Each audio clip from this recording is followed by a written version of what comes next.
यह मीनाक्षी की जिंदगी का वो दौर था जब उसकी यूनिवर्सिटी का आखिरी साल तेजी से खत्म हो रहा था और भविष्य के सपने उसकी आंखों में चमक रहे थे।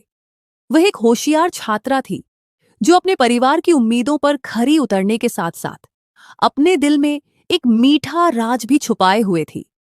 एक ठंडी शाम जब मीनाक्षी अपने कमरे में पढ़ाई कर रही थी, तो बाहर ड्राइंग रूम से आ रही आवाजों ने उसे अपनी तरफ खींचा। उसके माता पिता और बड़े भाई की बातचीत का केंद्र उसका भविष्य था। कुछ ही देर बाद मां ने उसे बुलाकर साफ शब्दों में बता दिया, बेटी, तुम्हारी पढ़ाई अब पूरी हो चुकी है। हमने तुम्हारे लिए बहुत सपने देखे हैं। अब जब भी कोई अच्छा और शुभ रिश्ता आएगा, हम और देर नहीं करेंगे और तुम्हारी शादी कर देंगे। ये शब्द मीनाक्षी के कानों में सीसे की तरह उतरे और उसकी दिल की धड़कनें एक पल के लिए रुक गईं। उसके चेहरे पर तुरंत परेशानी और डर के बादल छा गए। उसकी आंखों के सामने एक ही चेहरा घूम रहा था, उसका क्लासमेट विशाल। वह उसे दीवानगी की हद तक पसंद करती थी और अब तक घर वालों की हर बात को महज अभी पढ़ाई करनी है का बहाना बनाकर टालती आई थी। वह ये बात जानती थी कि विशाल भी उससे उतनी ही गहरी मोहब्बत करता है। ये उनका गुप्त वादा था जिसे वे दुनिया से छुपाकर रखे हुए थे। मीनाक्षी की विशाल से पहली मुलाकात 4 साल पहले जयपुर के एक मशहूर इंजीनियरिंग कॉलेज के पहले साल में हुई थी। यूनिवर्सिटी का बड़ा कैंपस, नई क्लासें और अनजान चेहरे, सब कुछ नया और रोमांचक था। शुरू के महीनों में मीनाक्षी अपनी पढ़ाई में मग्न थी और विशाल भी अपनी दुनिया में। दोनों एक दूसरे के दिलों के जज्बातों से बिल्कुल अनजान थे। उनके बीच सिर्फ एक औपचारिक जान पहचान थी जो एक ही क्लास में होने की वजह से जरूरी थी। लेकिन किस्मत का खेल कुछ और था। उन्हें जल्द ही एक संयुक्त प्रोजेक्ट पर मिलकर काम करने की जिम्मेदारी मिली। उनकी पहली गंभीर बातचीत उसी प्रोजेक्ट के दौरान हुई। घंटों लैब में एक साथ काम करना, एक दूसरे के विचारों को समझना और फिर हंसी मजाक में बदल जाने वाली यह मेहनत जल्द ही गहरी दोस्ती में बदल गई। प्रोजेक्ट खत्म होने के बाद भी उनकी मुलाकातें और बातचीत जारी रही। वे एक दूसरे के लिए वक्त निकालते और ये दोस्ती धीरे धीरे गहरे प्यार में बदल गई। वक्त गुजरने के साथ उनका प्यार बढ़ता गया और उनका संबंध महज दिन की औपचारिक मुलाकातों तक सीमित न रहा। धीरे धीरे वे लोग रात रात भर मोबाइल पर बातें करने लगे। उनकी आवाजें एक दूसरे के लिए सुकून का कारण बन गईं। कॉलेज में एक दूसरे की तलाश, छुप छुप कर की जाने वाली मुस्कुराहटें और लंबी राजदारी की बातचीत उनके रोजमर्रा का हिस्सा बन गई। फिर जब दूरी असहनीय होने लगी, तो कुछ ही वक्त गुजरने के बाद उनकी गुप्त मुलाकातें भी शुरू हो गईं। विशाल और मीनाक्षी अब यूनिवर्सिटी से बाहर भी मिलने जुलने लगे थे। ये एक बहुत बड़ा कदम था जो मीनाक्षी ने अपने घर वालों के सख्त नियमों के खिलाफ उठाया था। वह हमेशा एक ही पुराना मगर कारगर बहाना इस्तेमाल करती थी। वह घर वालों के सामने यह कहकर निकलती कि उसे अपनी जिगरी सहेली पार्वती के घर जाकर उसके साथ परीक्षाओं की तैयारी करनी है। पार्वती उसकी सबसे अच्छी दोस्त थी और विशाल के बारे में कुछ हद तक जानती थी, हालांकि वह उनके संबंध की गहराई से वाकिफ नहीं थी। पार्वती के घर जाने के बहाने मीनाक्षी वहां से निकलकर विशाल के साथ शहर के खूबसूरत स्थानों का रुख करती।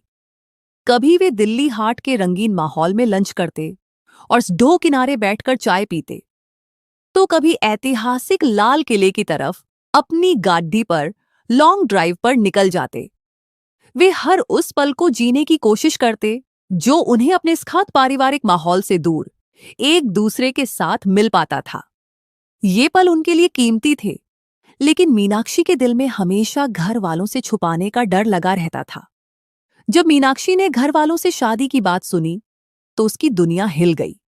उसे तुरंत एहसास हुआ कि अब उन्हें अपने संबंध को एक स्थायी रूप देने की जरूरत है।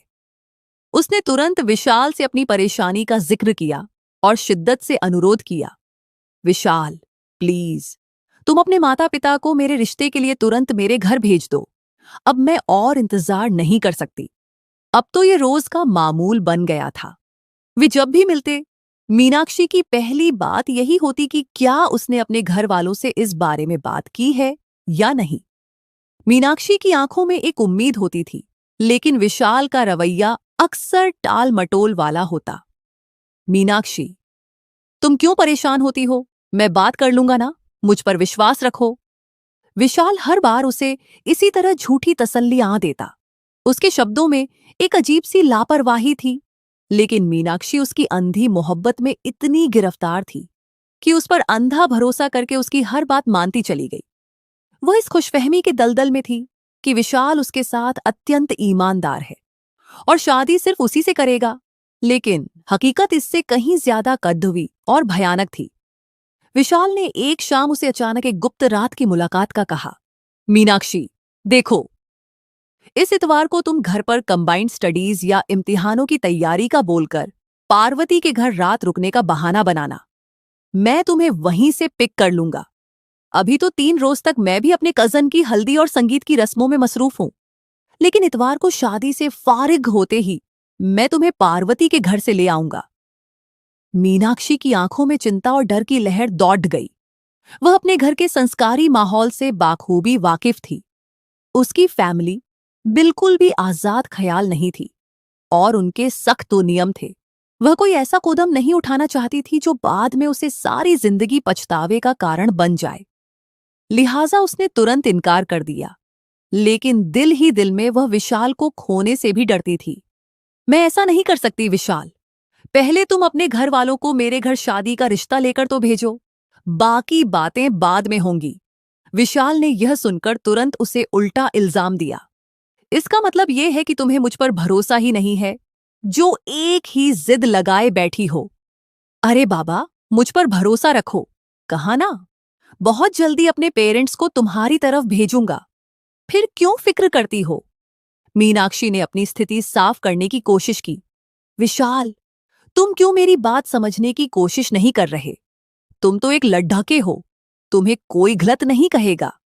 कल को सब मेरी ही इज्जत और किरदार पर उंगली उठाएंगे। उसके लहजे में विनती थी। विशाल ने उसे और चिकनी चुभती बातों में फंसाना चाहा। तुम्हें लगता है कि मैं यह सब इतनी आसानी से होने दूंगा? किसकी जुर्रत होगी मेरी मोहब्बत पर उंगली उठाए? तुम फिक्र नहीं करो, मैं जल्दी ही घर वालों को भेजता हूं। बस तुम इतवार को मुझसे मिलने के लिए तैयार रहना, बाकी बातें बाद में होंगी। यह कहकर विशाल ने मीनाक्षी को उसके हाल पर छोड़ा और बाकी क्लासेस लिए बिना ही यूनिवर्सिटी से चला गया। बहाना यह किया कि उसे शादी की शॉपिंग करनी है और वह अब कुछ रोज यूनिवर्सिटी नहीं आएगा क्योंकि उसके कजन की शादी है। उसके जाते ही मीनाक्षी का दिल संदेहों और बेचैनी से भर गया। अगले ही रोज दोपहर में क्लासेस के बाद जब मीनाक्षी यूनिवर्सिटी से निकल रही थी, तो विशाल के दोस्त करण ने उसका रास्ता रोक लिया। करण, जो अक्सर विशाल के साथ ही दिखाई देता था, उसे कुछ बहुत जरूरी बात करनी थी। विशाल तो वैसे भी गैर हाजिर था। मीनाक्षी को लगा उसने विशाल के बारे में ही कोई पैगाम देना होगा, शायद इतवार वाली मुलाकात के सिलसिले में। उसके राजदार तरीके को देखकर वह खामोशी से उसके साथ चल पड़ी। गाड़ी में बैठो मीनाक्षी, फिर तुम्हें सब बताता हूं। वह उसे पार्किंग की तरफ ले गया और अपनी कार में बैठने के लिए कहा। बात क्या है ये तो बताओ, मुझे फिक्र हो रही है। विशाल तो ठीक है ना? मीनाक्षी की बेचैनी बढ़ चुकी थी। सब ठीक है, तुम गाड़ी में बैठो, फिर आराम से बात करते हैं। मीनाक्षी ने उस पर भरोसा करते हुए चुपचाप गाड़ी में बैठ गई कि इसके सिवा कोई चारा नहीं था। करण कुछ बता भी तो नहीं रहा था। अब जल्दी से बताओ बात क्या है? मीनाक्षी ने गाड़ी में बैठते ही फिर से सवाल किया। सब्र रखो, थोड़ी ही देर में सब पता चल जाएगा। करण ने यह बात कहते ही गाड़ी स्टार्ट कर दी और एक असामान्य खामोशी छा गई। मीनाक्षी की फिक्र अब डर में बदलने लगी थी। करण, तुम मुझे कहां लेकर जा रहे हो? मीनाक्षी को उसकी लगातार खामोशी और आम दिनों से बहुत अलग बर्ताव खलने लगा था कि आखिर बात क्या है। वह फिर भी न बोला और खामोशी से ड्राइव करता रहा। आखिर कुछ देर की लंबी दूरी तय करने के बाद वह उसे शहर से बाहर एक सूने फार्म हाउस पर ले आया था। तुम मुझे यहां क्यों लाए हो करण? कुछ बताते क्यों नहीं हो? मीनाक्षी अब गुस्से से चिल्ला उठी थी। उसकी आवाज में बेबसी थी। अंदर चलो, तुम्हें तुम्हारे सवालों के जवाब मिल जाएंगे। करण की बात सुनकर मीनाक्षी के दिल में एक अजीब अंदेशा पैदा हुआ कि उसने यहां करण के साथ आकर बहुत बड़ी गलती कर दी है। मुझे कुछ नहीं जानना, बस तुम मुझे वापस छोड़ दाज दो। मीनाक्षी ने गाड़ी से उतरने से इनकार कर दिया और वापस जाने की जिद लगा ली थी। मुझे जबरदस्ती करने पर मजबूर मत करो, चुपचाप मेरे साथ अंदर चलो, वरना तुम्हारे साथ अच्छा नहीं होगा। करण ने मीनाक्षी की बात सुनकर उसे धमकाना शुरू कर दिया। मीनाक्षी बहुत खौफजदा हो गई थी, लेकिन उसे उसके सामने कमजोर भी तो नहीं पड़ जाना था। लिहाजा उसने दिल को समझाया और खुद को मजबूत जाहिर किया। तुम्हारी हिम्मत कैसे हुई मुझसे इस अंदाज में बात करने की? रुको, मैं अभी विशाल को फोन करती हूं और वह खुद तुम्हें देख लेगा। उसकी धमकी के जवाब में मीनाक्षी ने तुरंत पर्स से अपना मोबाइल निकाल लिया और विशाल को कॉल करने ही वाली थी कि करण ने एक झटके में उसके हाथ से मोबाइल छीन लिया। फिर कुछ कहने सुनने का मौका दिए बिना वह उसे बाजू से पकड़ ढाकर गादी से घसीटते हुए अंदर ले गया। करण, ये क्या बदतमीजी है? मीनाक्षी ने गुस्से और बेइज्जती के आलम में चीखकर कहा। करण ने कमरे में ले जाकर जैसे ही मीनाक्षी के बाजू को अपनी गिरफ्त से आजाद किया, वह जोर से चिल्लाई और साथ ही गुस्से के आलम में उसके रुखसार पर एक जोरदार थप्पड़ दिया। वह थप्पड़ की गूंज में अपने रुखसार पर हाथ रखकर बेयकीनी से उसे देखता रहा, लेकिन अगले ही लम्हे कुछ कहे बिना उसने कोट की जेब से एक सफेद लिफाफा निकाला और उसकी तरफ बढ़ा दिया। विशाल ने तुमसे मिलने के लिए बोला है ना, ये गलती हरगिज न करना, वरना बहुत पछताओगी। करण ने वह लिफाफा उसे थमाते साथ ही सवाल किया तो लिफाफे से निगाह हटाए मीनाक्षी अब उसे देखने लगी। मैं उससे मिलूं या ना मिलूं, इसके लिए मुझे तुम्हारी इजाजत की हरगिज जरूरत नहीं है। बेहतर है तुम अपने काम से काम रखो। मीनाक्षी ने उसका दिया हुआ लिफाफा खोले बिना ही मेज पर पटकते हुए उसे तुरंत जवाब दिया। उसके लहजे में घुरूर और गुस्सा था। वह तुमसे शादी नहीं करेगा, वह तुम्हारी जिंदगी बर्बाद करके मुद्दा कर भी नहीं देखेगा और तुम बहुत पछताओगी। करण ने विशाल की हकीकत को मीनाक्षी पर जाहिर किया, लेकिन मीनाक्षी की आंखों पर तो विशाल ने अपनी मोहब्बत की ऐसी पट्टी बांध रखी थी कि उसे उसके अलावा कुछ दिखाई ही नहीं देता था। फिर कैसे वह करण की बात पर यकीन करती? जानती हूं तुम झूठ बोल रहे हो, मैं तुम्हारी बातों में आने वाली नहीं हूं। तुम सिर्फ विशाल से जलते होकर यह सब कह रहे हो। मुझे अच्छे से याद है कि तुम मुझसे दोस्ती के ख्वाहिशमंद थे, लेकिन मैंने तुम्हारी बजाय विशाल का चुनाव किया था, इसलिए तुम इस बात का बदला निकाल रहे हो। मीनाक्षी ने उसकी किसी भी बात पर यकीन करने की बजाय उसे ही गलत करार दे दिया।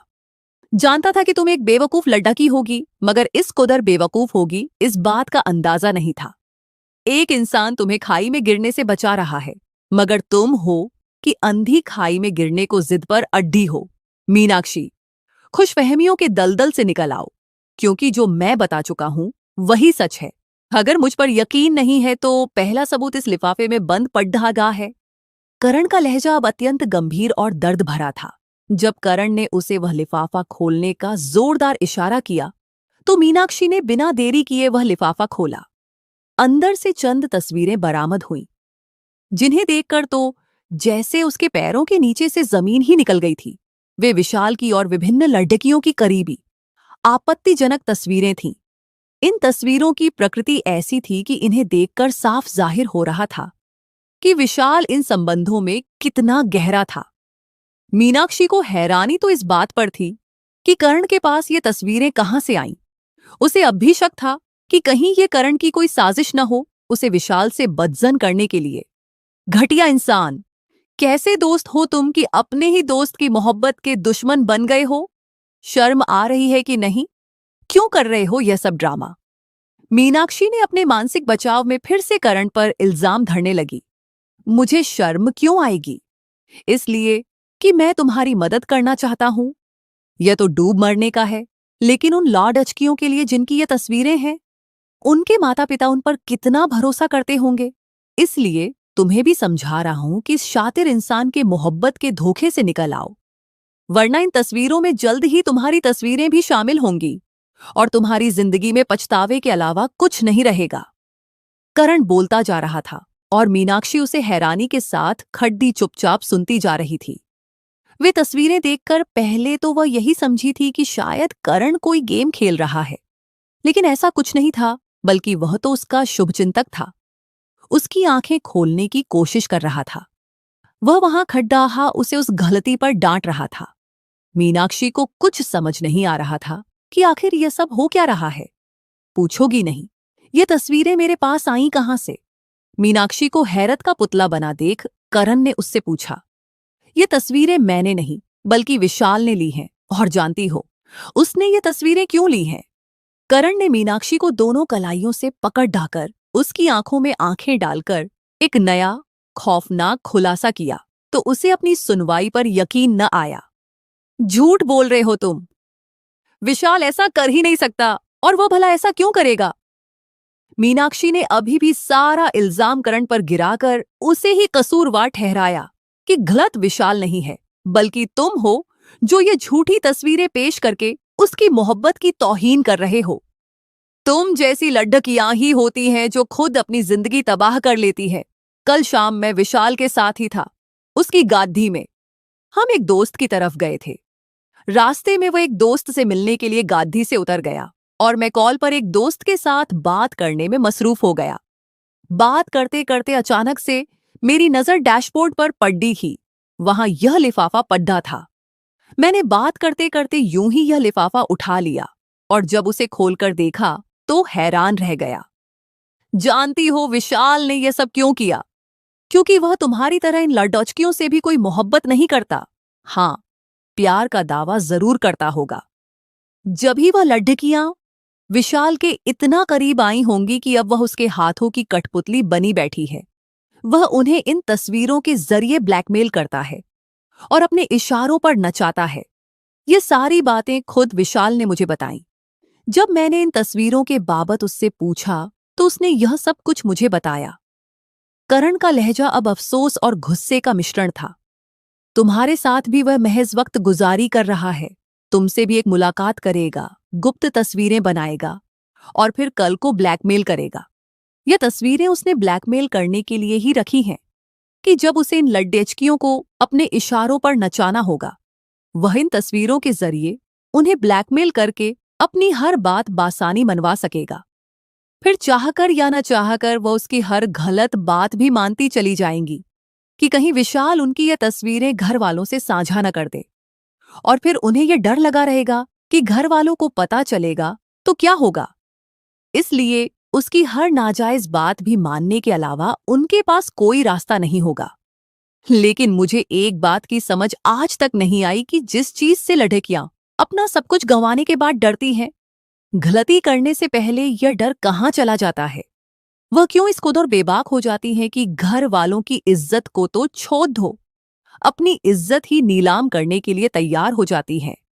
बाद में पछताने से क्या हासिल? अगर पहले ही आंखें खुली रखती तो किसकी जुर्रत हो ऐसी हरकत करे। लेकिन तुम जैसी लाडकियां विशाल जैसे लड्ढकों की मोहब्बत के झांसे में आकर उन्हें खुद मौका फराहम करती हैं। क्या बैल मुझे मार, फिर बाद में रोना तो ना कैसा?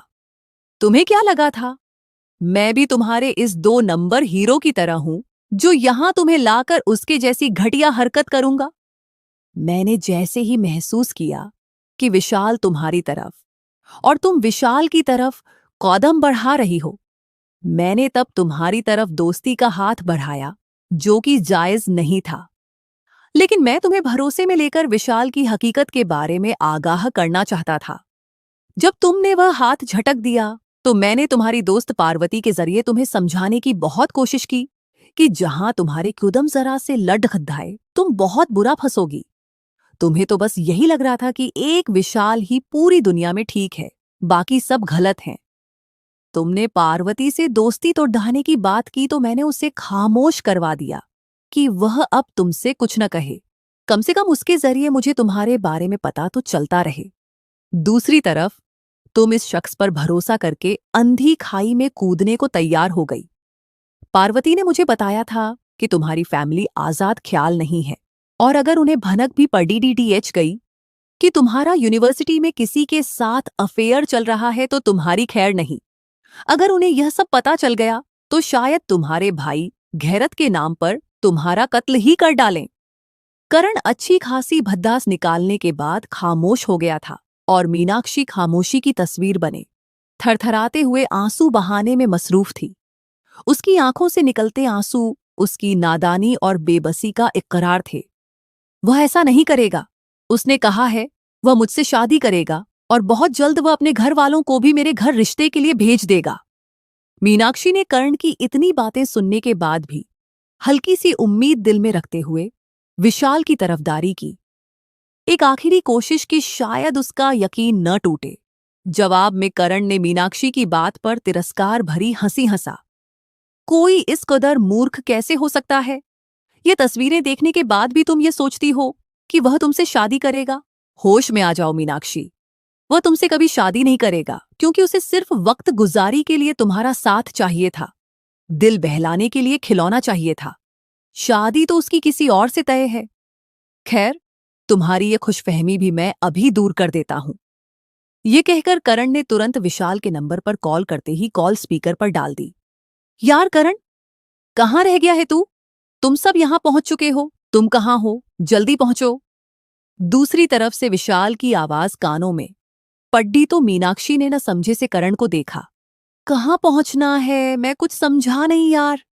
करण ने मीनाक्षी की तसल्ली के लिए विशाल से सवाल किया ताकि हकीकत पूरी तरह साफ हो। यार भूल गए हो? आज मेरी सगाई की तकरीब हो रही है मेरी कजन से, इसलिए तो यूनिवर्सिटी भी नहीं आ रहा। तुम्हें बताया तो था, तुम फिर भूल गए। विशाल की बात सुनकर मीनाक्षी को अपनी सुनवाई पर यकीन नहीं आया था। उसके अंदर का वहम का महल धड़-धाम से गिर गया। लेकिन यार विशाल, वो मीनाक्षी का क्या होगा? करण ने जानबूझकर विशाल से पूछा। उसका क्या होना है यार? ऐसी लड्डाचकियों से पक्का रिश्ता थोड़ी बनाया जाता है। आज इसे अपने घर वालों की इज्जत की परवाह नहीं है तो कल वो मेरी इज्जत का पास रखेगी। छोड़ो उसे और तुम जल्दी पहुंचो। विशाल ने जवाब दिया। उसके लहजे में बेरुखी और धोखे की डिठाई थी। तुम हक्का बक्का रह गए हो, मगर यार वह तो तुम्हारे साथ ईमानदार थी ना? तुम्हें नहीं लगता तुमने उसके साथ बहुत बड़ा धोखा किया है? करण ने उसे समझाने के अंदाज में कहा। मैंने नहीं, बल्कि इस जैसी लड़कियां खुद अपनी जिंदगी खराब करती हैं। लड्डके तो जहां मौका मिलता है वहां ट्राई करते हैं कि शायद वक्त गुजारी के लिए कोई चिद्दिया हाथ लग जाए। अच्छी लड्डकियां कभी भी हम जैसे लड्ढकों को घास नहीं डालती, मगर मीनाक्षी जैसी कम अक्ल लड्डकियां तुरंत से हमारे झांसे में आ जाती हैं। अब इसमें मेरा क्या कसूर? अब तुम उसकी तरफदारी करना छोड़ दो और यहां पहुंचो। उसकी फिक्र करने की जरूरत नहीं है। मीनाक्षी वहीं काटेगी जो उसने बोया है। यह कहकर विशाल ने कॉल काट दी थी, जबकि मीनाक्षी अभी तक हैरान, बेजान और परेशान सी खद्दी थी। जिस वहम और सपने में वह अब तक जी रही थी वह हकीकत नहीं बल्कि सराप था। हकीकत तो बहुत कद्दावी थी जो अब उस पर साफ हुई थी। मीनाक्षी ने करण से अपना मोबाइल वापस लिया और रोते हुए उस बंगले से बाहर निकल आई। उसके जिस्म में कंपी तारी थी। करण उसके पीछे आया और कहा कि उसकी हालत ठीक नहीं लग रही। वह उसे घर से कुछ फासिल पर छोड़ देता है। लेकिन मीनाक्षी ने उसकी बात सुनने की बजाय तेज तेज कदम उठाए और मेन रोड पर पहुंचते ही ऑटो लिया और घर आ गई। वह खुद को मलामत कर रही थी। उसके आंसू उसके अपूर्णीय नुकसान का सबूत थे। नए सफर की शुरुआत और विश्वास की बहाली। उसी रोज मीनाक्षी ने घर पहुंचकर सबसे पहला काम किया कि विशाल का नंबर ब्लॉक कर दिया। उसने इस झूठी मोहब्बत पर फातिहा परेज कर भगवान का शुक्र अदा किया कि उसने उसे और नुकसान से बचा लिया। इस वाकये ने उसे तोड़ ढकर रख दिया था, लेकिन साथ ही उसकी आंखें भी खोल दी थीं। विशाल को जब फोन पर और मैसेज पर ब्लॉक किया गया तो उसे 3 रोज बाद यूनिवर्सिटी में इस बेरुखी और संपर्क तोड़ने की वजह पूछने का मौका मिला। मीनाक्षी ने उसे सर्द लहजे में एक ही बात कही। मेरे घर वालों ने मेरा रिश्ता मेरे कजन से तय कर दिया है, इसलिए मुझे भूल जाओ। क्योंकि वह इस जैसे घटिया इंसान से कोई बहस नहीं करना चाहती थी और उसे मालूम था कि बहस करने पर उसकी अपनी ही कमजोरी सामने आएगी, क्योंकि गलती सरासर उसकी अपनी ही थी। उसने इस जैसे इंसान पर भरोसा ही क्यों किया? मीनाक्षी ने अपना मामला भगवान की जात पर छोड़ दिया था। विशाल की डिठाई की यह हद थी कि वह अब भी उसका रास्ता रोककर यही पूछता था कि वह कैसे भूल सकता है उसे। मीनाक्षी उसके ड्रामा पर एक तिरस्कार भरी मुस्कुराहट देती और आगे बढ़ जाती। उसे जवाब देना जरूरी ही नहीं समझती थी। और यूं थोड़े ही अरसे में उनका आखिरी सेमेस्टर भी अपने समापन को पहुंचा। मीनाक्षी ने अपना पूरा ध्यान अपनी पढ़ाई पर लगाया और खुद को इस कड़वे अनुभव से बाहर निकाला। फिर जैसे ही मीनाक्षी के लिए पहला रिश्ता आया, घर वालों को लॉड्का और उसकी फैमिली दोनों ही बहुत पसंद आ गई। उन्होंने थोड़ा सा वक्त लेकर उस लॉड्के के बारे में पूरी जांच पड़ताल की ताकि कोई शक बाकी न रहे। तसल्ली होने पर उन्होंने तुरंत हाँ कह दी। यूं मीनाक्षी की जल्द ही शादी होकर वह ससुराल सिधार गई। शादी की पहली रात में मीनाक्षी सज धज कर दुल्हन बनी अपने कमरे में बैठी थी। दिल में शर्म, डर और भविष्य की उम्मीद का एक मिला जुला एहसास था। जब कदमों की आहट ने उसे मुतवज्जे किया तो उसकी धड़कनों में एक तूफान बरपा हो गया। दरवाजा बंद होते ही धीरे धीरे वह आहट उसे नजदीक से सुनाई देने लगी। मीनाक्षी निगाहों को झुकाए, पलकों की झालर गिराए बैठी थी जब उसका हमसफर उसके रूबरू आ बैठा। बहुत खूबसूरत लग रही हो मीनाक्षी। यह आवाज तो मीनाक्षी पहले भी सुन चुकी थी। पहचानी हुई आवाज पर उसने बेसाख्ता ही निगाहें उठाकर सामने बैठे शख्स को देखा तो वह करण ही था। वह सन्न रह गई। उसके मुंह से एक लफ्ज न निकला।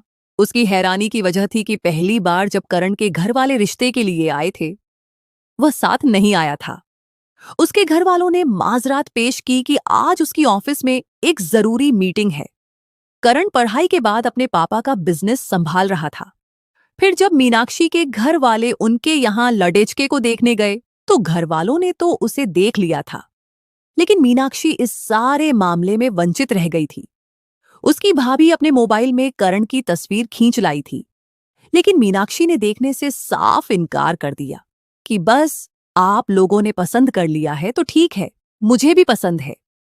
मीनाक्षी ने लड़के को देखने से लेकर शॉपिंग तक कम दिलचस्पी का मुजाहिरा किया।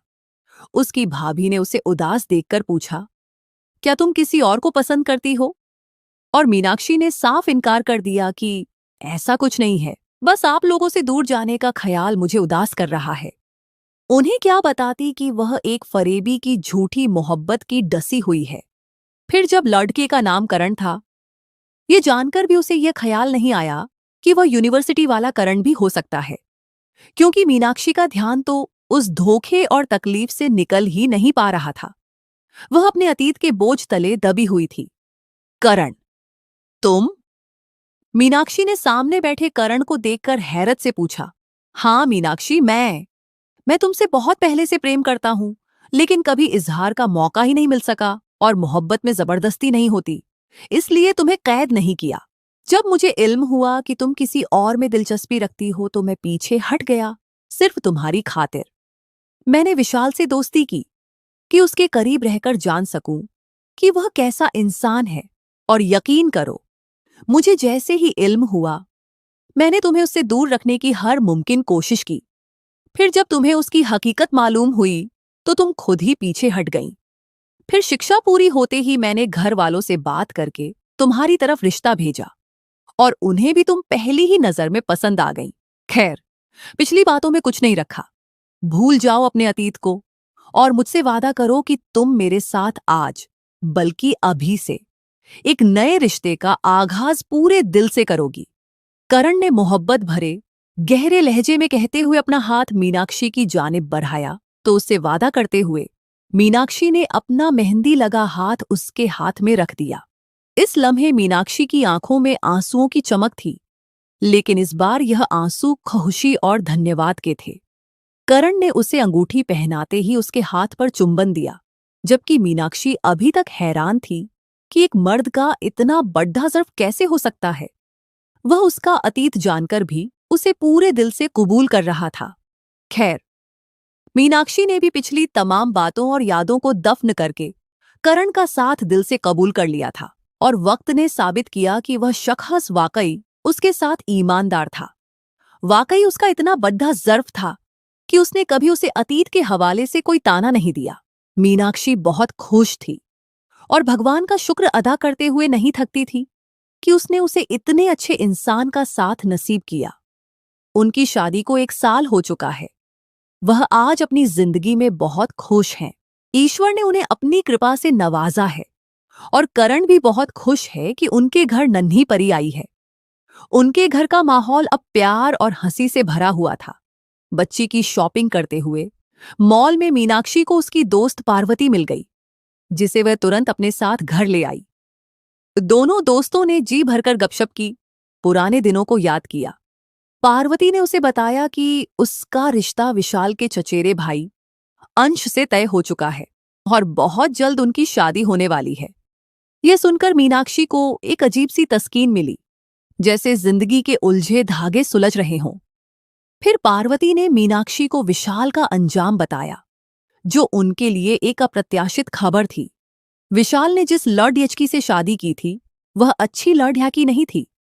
वह शादी के बाद भी किसी से संपर्क में थी और फिर उससे गुप्त मुलाकातें भी करती थी। जब ये बात विशाल को पता चली तो उसने शादी के 2 माह बाद ही अपनी पत्नी को तलाक दे दिया। अब उसने दूसरी जगह शादी की है, लेकिन अब दूसरी पत्नी से भी उसकी नहीं बनती।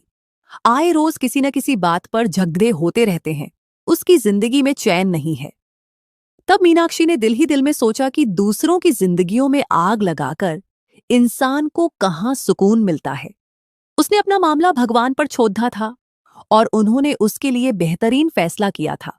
उसे एहसास हुआ कि वह विशाल की बजाय करण को पाकर दुनिया की सबसे खुशकिस्मत लड़की है। मीनाक्षी उन तमाम लड़कियों से यह कहना चाहेगी जो यह कहानी देख रही हैं, क्या गो, हर किसी के हिस्से में करण जैसा ज़र्फ रखने वाला मर्द नहीं आता। खुदा के लिए अपने आप को नकाब में छुपे भेदियों से बचाए और गैर शादीशुदा के प्यार में गिरफ्तार न हो कि यह सिर्फ आपकी रुसवाई के कुछ नहीं देगी। सच्चे और ईमानदार रिश्ते हमेशा उसूलों और धर्म पर कायम होते हैं। भगवान हर लड़की की इज्जत को महफूज रखे। पार्वती के जाने के 2 दिन बाद मीनाक्षी घर की सफाई कर रही थी कि उसे कॉलेज के जमाने की एक पुरानी डायरी मिली। ये वही डायरी थी जिसमें वह विशाल के लिए अपने जज्बों और उसके साथ गुप्त मुलाकातों के तमाम विवरण लिखती थी। डायरी देखकर उसके हाथ कांपने लगे। वह अतीत को दफन कर चुकी थी, लेकिन यह डायरी एक भूली बिसरी कड्डवी याद थी। वह उसे तुरंत नष्ट कर देना चाहती थी, लेकिन एक उत्सुकता ने उसे रोक लिया। उसने डायरी का एक आखिरी पेज पलटा, जहां उसने कोई नई बात नहीं लिखी थी। वहीं अंदर से एक छोटा मुद्दा हुआ कागज निकला। ये पार्वती की हाथ से लिखी हुई एक छोटी सी पर्ची थी, जो उसने शायद आखिरी दिन मुलाकात के दौरान जल्दबाजी में वहां छुपा दी थी। पर्ची पर लिखा था, मीनाक्षी, मैं जानती थी विशाल धोखेबाज है। मैंने करण से कहा था कि वह तुम्हें उससे दूर करे। तुमने मुझे ही गलत समझा, लेकिन मैं तुम्हारी सच्ची दोस्त हूं। मुझे एक बात का पता चला है, करण ने यह सारी योजना तुम्हारे घर वालों की मर्जी से की थी। करण के खानदान ने तुमसे रिश्ता मांगने से पहले करण के पिता ने तुम्हारे पिता से खुद मिलकर तुम्हारा हाथ मांगा था।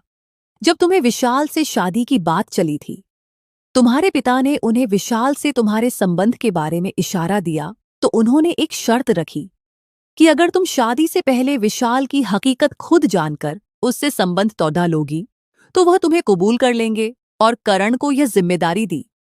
मुझे डर था तुम्हें बताने से कि यह रिश्ता खराब न हो जाए, इसलिए चुप रही। करण बहुत ईमानदार है, उसकी कद्र करना। यह पढ़कर मीनाक्षी के हाथ से डायरी छूट गई। यह सिर्फ विशाल का नहीं, खुद उसके अपने भविष्य का सबसे बड़ा राज था। उसके परिवार ने करण के परिवार के साथ मिलकर न सिर्फ उसे इस धोखे से बचाया था, बल्कि उसकी गलती के बावजूद उसे एक बाइज्जत रास्ता दिया था। ये बात उसे हैरत और शुक्रगुजारी के गहरे एहसास में डुबो गई। शाम को जब करण ऑफिस से आया तो मीनाक्षी ने उसे शांत अंदाज में वह पर्ची दिखाई। करण, क्या यह सच है? क्या तुम और तुम्हारे माता पिता, क्या तुम दोनों ने मेरे परिवार की मदद से यह सब किया? मीनाक्षी की आवाज में कोई शिकवा नहीं, सिर्फ गहरा प्यार और धन्यवाद था। करण ने आह भरी। हाँ, यह सच है। मेरे पिता सरदार साहब ने तुम्हारे पिता को वादा किया था कि वह तुम्हारी इज्जत की हिफाजत करेंगे। वह जानते थे कि तुम सिर्फ गुमराह हुई हो। वह चाहते थे कि तुम खुद इस हकीकत को जानो, ताकि तुम्हें हमेशा यह न लगे कि तुम्हें किसी साजिश के तहत विशाल से दूर किया गया है। पार्वती को भी इसकी बहुत कम डिटेल्स मालूम थी। मैंने तुम्हें ब्लैकमेलिंग की तस्वीरें दिखाकर, विशाल से कॉल करवाकर, सब इसलिए किया कि तुम्हारी आंखों से वह पट्टी हट जाए। मुझे इस डर से रातों को नींद नहीं आती थी कि तुम कोई गलत कदम न उठा लो और परिवार की इज्जत पर दाग न आ जाए। तुम जानते हो, जिस रात मैं तुम्हें फार्म हाउस ले गया था, वह जगह मेरे पिता की थी और वहां हर लम्हा मेरी माँ और पिता दूर बैठकर हम पर नजर रखे हुए थे। मैं तुम्हें संसार, दुनिया के गर्दो गुबार से बचाना चाहता था और तुम्हें वापस तुम्हारे परिवार के पास सुरक्षित लौटाना चाहता था। मुझे माफ कर दो कि मैंने तुमसे यह सच छुपाया, लेकिन यह तुम्हारे विश्वास को बहाल करने के लिए जरूरी था। करण ने अपना ज़र्फ दिखाते हुए कहा। मीनाक्षी की आंखों में आंसू आ गए। वह तुरंत उससे लिपट गई। तुमने मुझे सिर्फ विशाल से नहीं, खुद मेरी अपनी नासमझी से बचाया है और मेरे परिवार के विश्वास को भी बरकरार रखा है। मैं तुम्हारे ज़र्फ की हमेशा शुक्रगुजार रहूंगी। एक दिन मीनाक्षी के मोबाइल पर एक अज्ञात नंबर से कुछ धमकी भरे संदेश प्राप्त हुए, जिनमें उसकी और विशाल की पुरानी मुलाकातों की बातें दर्ज थीं। वह घबरा गई और उसने तुरंत करण को बताया। मैंने तुम्हें चेतावनी दी थी कि अच्छी लड़अचकियों का रिश्ता पक्का होता है। तुमने मेरी जिंदगी बर्बाद की, अब तुम्हारी बारी है। ये संदेश विशाल भेज रहा था, जो अब जिंदगी से बिल्कुल हार चुका था और अपने अंजाम का जिम्मेदार मीनाक्षी को ठहरा रहा था। इसी दौरान पार्वती की शादी तय हो गई और वह मीनाक्षी से मिलने आई। विशाल का चचेरा भाई अंश, जो मेरा होने वाला पति है, उसने मुझे बताया है कि विशाल बहुत परेशान है और अक्सर लोगों से तुम्हारे बारे में बात करता है। पार्वती ने बताया। नया मौद्दा अंश, विशाल का कजन, एक बहुत ही भला और गंभीर इंसान था। उसने अपनी मंगेतर पार्वती को विशाल के सारे ब्लैकमेलिंग के सबूत दिखाए थे, जो विशाल ने उससे कुछ अरसे पहले साझा की थे। विशाल दरअसल अंश को अपनी मर्दानी और लड़कियों को नियंत्रित करने की क्षमता दिखा रहा था। अंश ने वह सबूत खामोशी से रख लिए थे। पार्वती, करण और अंश तीनों ने मिलकर एक योजना बनाई। अंश ने विशाल को कॉल की और उसे एक झूठी मीटिंग के बहाने शहर से बाहर एक कॉफी शॉप पर बुलाया। कॉफी शॉप पर विशाल मीनाक्षी को देखकर हैरान रह गया। मीनाक्षी ने बड़ी हिम्मत से उसका सामना किया, जबकि करण और अंश कुछ फासले पर छुपकर बैठे थे। तुम्हें क्या लगा था विशाल? क्या तुम दूसरों की जिंदगी तबाह करके सुकून से रहोगे? तुमने मेरे परिवार के विश्वास को तोड़ने की कोशिश की। मैंने तो सिर्फ तुम्हें ब्लॉक किया था, लेकिन ईश्वर ने तुम्हारे लिए यह सजा रखी थी। मीनाक्षी ने विशाल की आंखों में आंखें डालकर कहा। विशाल ने फिर से धमकाना शुरू किया। तुम्हें इसकी कीमत चुकानी पड़ेगी। मुझे भूल गई हो तुम? उसी लम्हे अंश और करण उसके सामने आ गए। अंश ने अपने मोबाइल से विशाल के ब्लैकमेलिंग के संदेश और तस्वीरों के प्रिंट्स निकालकर उसके सामने रखे। विशाल, तुमने जो तस्वीरें एफकाजर से मुझे दिखाई थीं, वह मेरे पास सबूत हैं। करण ने अपने पिता की मदद से उन तमाम लड़ेचकियों को भी एक एक करके तलाश कर लिया है, जिनकी तस्वीरें तुमने लेकर रखी थीं। हमने उन्हें विश्वास दिलाया है और वह अब एक कानूनी कार्रवाई की तैयारी कर रही हैं। तुम्हारा ये खेल खत्म हो चुका है। करण ने विशाल का कॉलेज वाला फोन जो छीना था, वह भी पेश किया, जिसमें बाकी लड़कियों के मैसेज थे कि कैसे विशाल ने उनको तस्वीरों से ब्लैकमेल किया था। यह सारी विवरण उसके मोबाइल में दर्ज थी। तुम्हारे परिवार को भी तुम्हारी हकीकत का पता चल चुका है। तुम्हारी दूसरी पत्नी भी तुम्हारे किरदार की वजह से तुम्हें तलाक देने वाली है। तुम अपनी किस्मत का खुद शिकारी हो। यह तुम्हारा अंजाम है। अब तुम्हारा सारा ध्यान खुद को पुलिस से बचाने पर होना चाहिए, करण ने ठोस लहजे में कहा। विशाल की सारी ढिठाई और शेखी हवा हो गई। उसका चेहरा एफक्यू हो गया और वह वहां से रुसवाई की हालत में भाग खड्डाढ़ा हुआ। मीनाक्षी और कर्ण ने अंश और पार्वती का धन्यवाद किया और जिंदगी में आगे बढ़ गए। इस वाकये ने मीनाक्षी को यह एहसास दिलाया कि उसका पति और उसका परिवार चट्टान की तरह उसके साथ खड़े हैं। करण ने न सिर्फ उसकी जिंदगी को सुरक्षित बनाया, बल्कि उसके लिए इंसाफ की जंग भी लड़ी। मीनाक्षी का संदेश अब ज्यादा गहरा था। वह उन तमाम लड़ेचकियों को जो उसकी कहानी सुनेंगी, यह कहना चाहेगी, मेरी बहनों, ये मेरी कहानी है जो प्यार में अंधाधुंध भरोसा करने की गलती और फिर दरिया दिली से निजात की कहानी है। हर किसी के हिस्से में करण जैसा ज़र्फ और मेरा परिवार जैसा समर्थक नहीं आता। गैर शादीशुदा का प्यार एक शराब है, एक अस्थाई खेल है जो हमेशा रुसवाई पर खत्म होता है। सच्चे और ईमानदार रिश्ते उसूलों, परिवार की रजामंदी और इज्जत पर कायम होते हैं। अगर आपकी जिंदगी में विशाल जैसा कोई भी शख्स है, तो तुरंत संबंध खत्म करें और अपने घर वालों से मदद मांगे। वह आपके सबसे बड़े शुभचिंतक हैं। हमेशा याद रखें, आपकी इज्जत सबसे कीमती है और आपकी असली ताकत आपके विश्वास और चरित्र में है। ईश्वर हर लड़की की इज्जत को महफूज रखे और उन्हें सब्र, समझदारी और आत्मविश्वास प्रदान करे।